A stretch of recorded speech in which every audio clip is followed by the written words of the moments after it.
सदाक़ते इस्लाम कुछ भी हो,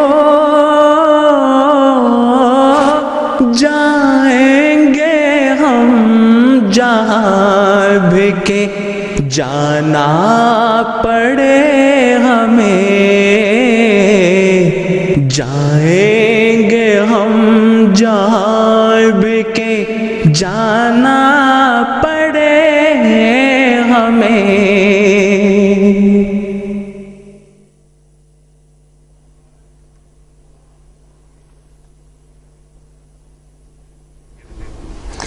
Assalamu alaikum wa rahmatullahi wa barakatuhu. Welcome to the special edition of this Beacon of Truth program, Ahmadiyya Students in the West. Today we will be discussing this topic of how Western society integrates within a challenging time for Muslim students, how that integration is brought about, and is there a true perception of polarization that exists for Muslim students in particular to integrate Islam with its secular education. Today with me we have some distinguished guests which I will introduce from my far left. Introducing Naveed Malik Sahib, who is the chairman of the Ahmadiyya Muslim Research Association. Next to him is Tahir Nasser, who is the UK president of the Ahmadiyya Muslim Students Association. And last but not least, we have Jonathan Butterworth, who is a teaching fellow at the University College London. Assalamu alaikum wa rahmatullahi wa barakatuhu, gentlemen. To start with, I'll pose a question in regards to this topic of Ahmadiyya students in the West to Jonathan. What are the challenges faced by Muslim students in the Western universities and colleges? Well, I think there's one basic challenge for any Muslim at any time, which is to please God, and that's not easy. So the ultimate quest, the ultimate challenge is that. So let me speak briefly from the Quran, just to give some verses if that's okay. So the first verse, which I'd like to mention, is given here. Essentially it's about the remembrance of Allah. And so it's from Surah Al-Baqarah. So it says that remember me and I will remember you, and be thankful to me and do not be ungrateful to me.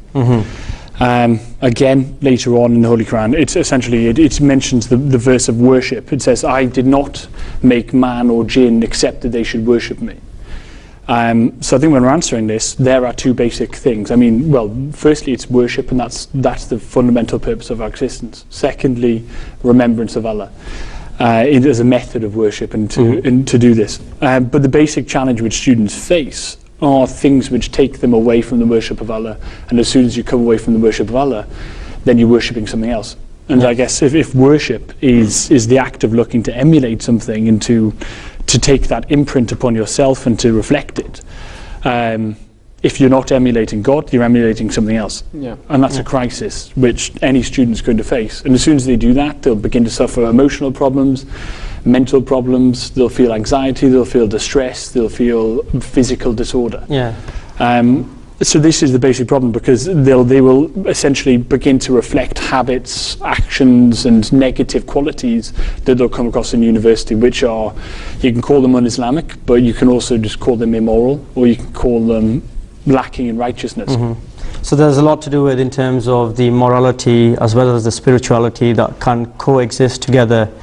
Just for our viewers, this is a live program, and you can contact us on the details that you can see via Twitter, SMS, email, or phone us live. So this transmission is live for our external viewers to send in their questions that they want to ask in regards to this topical issue of Ahmadiyya students in the West and how generally Muslims integrate within a society of secularism. Coming back to that, Jonathan, so as you've mentioned, obviously morality is an aspect of it, but then you've got the ethical norms as well that can coexist, and this can bring maybe at times opportunities as well, but can be challenging for students that are starting out and have many different things that they have to look at within this challenging environment. Yeah, certainly. It's very true. Yeah. I'll move on to the next question, which is for Naveed Malik, who's our chairman of the Ahmadiyya Muslim Research Association. What is it that one can do on an individual level to sail through these challenging atmospheres that are created within these university environments? So if I may just for a while just go back to the previous question. So the two kind of challenges I think which Muslim students encounter from personal experience. One is, as I think Jonathan has mentioned, the moral challenge, where the Muslim student arrives at an environment where the restrictions and the guardians which were usual in his life, in his or her life, are not there anymore. So they're in an environment which is in terms of their values, is at dissonance with their own personal values. So there's a pressure to conform, to make social bonds, and that sometimes can result in degradation of moral values. The other aspect is a rather psychological aspect. So because we live in a society which perceives Islam as a force of violence, as a force of intolerance, unfortunately, the Muslim students, I think, sometimes when they arrive at university, suppress their Muslim identity to a certain extent. So I would say the answer to both those questions is to know what you believe in and why you believe in it. So to know that the true beauty of the Holy Quran is such that it impresses anyone who looks at it in an objective manner. If you have something which is beautiful and flawless, you want to show it off. You want to share it with all the world. Why in the world would you want to suppress it and hide it? So once we study the Holy Quran at depth and realize its beauty and realize that it touches every sphere of human life, then we will have that confidence to go out, to hold our own values with steadfastness, and to tell others about it. So the Quran is very comprehensive in terms of the teachings that it gives. It's universal in its message. It's there for the whole of mankind, as has been prescribed by Allah the Almighty to the Holy Prophet ﷺ. And as you've already explained, in terms of there are many challenges which people can face, and you've gone on to describe some of them.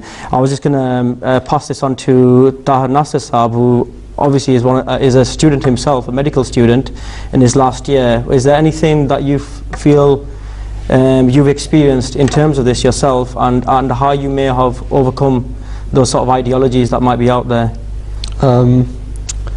Penultimate year, first of all. Got one more year to go, I'm afraid. As for the ideologies and the meeting of them in your day-to-day life, I think one point that Naveed Sahib has really brought forth, which is really absolutely fundamental to understand, is that in this day and age, knowing the beauty of your religion is key. And the Quran talks about the different functions of the Holy Prophet ﷺ. It says, he brings the signs and purifies them and teaches them the book and the wisdom. And in today's time, the wisdom and the understanding of Islam and the reasons behind the different laws and the different aspects of Islam have been forgotten by the Muslims, or they're unable to penetrate to its deeper meaning, because none shall touch it except those who are purified. And the purification occurs through a prophet. And so it's the promised Messiah ﷺ and his treasures that he's given to mankind, in which the Holy Prophet ﷺ said, he will distribute so many treasures that people will not even receive them. In other words, they won't take them. And those treasures are his writings. And I think if you want to understand Islam today, you cannot do it except by reading the promised Messiah ﷺ's works, because he has addressed all of those issues already which people will face in today's society, whether they're from other Christians, other Muslims, other agnostics, other atheists, and even from people, from the general attitude and the moral environment that is created. And if you have that before going into university and you have that understanding, then you will relish talking to people, and you will relish investigating why they believe what they believe and telling them about why you believe what you believe. Okay, so following on from that important question, we come to another important question that's posed. Having spoken of these challenges faced by Muslim students, there's yet another important question that even within the Muslim communities in Britain, you could say even the wider network in terms of Europe and the wider world, what are the challenges faced by Ahmadiyya students? And especially in terms of your role within AMSA, in terms of the Ahmadi Muslim Students Association. How have you created an environment within this diversity and multicultural and cultural society in terms of integrating people and making them understand these challenges, but there's opportunities out there where a lot of engagement can also occur to engender people, give them the knowledge about what Islam is and what the true teachings about knowledge are. So if you can address that. Well, in terms of the AMSA and what we do, we try and hold, first of all, it's a student society. And so like all other student societies, you have to run through the process of setting out through the union and things, which we're trying to encourage in different universities. And the way we try and bring together it has different features of an AMSA, and ultimately it's exactly the same objectives of the Jamaat as a whole, in that both tabligh and tarbiyat, both letting people know the message of Islam through events and through dialogue sessions, and also tarbiyat in terms of running your own Friday prayers at each university, which is what we're trying to do, and encourage all Ahmadis to go there. In terms of the challenges that are faced specifically by Ahmadi Muslims, I think the only one that can spring to mind is that Ahmadi Muslims are often brought up with a very as it were, an attitude to be curious, and well, that should be the case. And in our religion, in our understanding of Islam, it's far less, we teach, this is the thing again, the wisdom underlying the book. And I feel that to a certain extent among non-Ahmadi Muslims there is this attitude of, you learn this because it is what you should learn, and that's what we do. And as a result of that, because Ahmadi Muslims are always questioning and querying as to the underlying reasons behind things, we often have a very much curious outlook even when we go to university, and we have less of a, to a certain extent, a mentality of just getting together in one group and only having that social environment. And so I think Ahmadi Muslims have a wide range generally of different types of people, but what comes with that is also the loss of identity of being an Ahmadi Muslim. And that's to a certain extent what the AMSA tries to highlight. In terms of its interaction with other non-Ahmadi Muslims, generally you'll find in actual fact non-Ahmadi Muslims, they're just they're normal people, and they also often very curious about what you want, what you believe, and why you believe what you believe, because they'll often have heard Ahmadiyyat, or often they won't even heard Ahmadiyyat, they'll have heard Qadiani or other terms, and by showing them your own example, you highlight what is special about Ahmadiyyat, and that should be, as it were, that's what the AMSA tries to promote, both through its events and through the Rabiat sessions.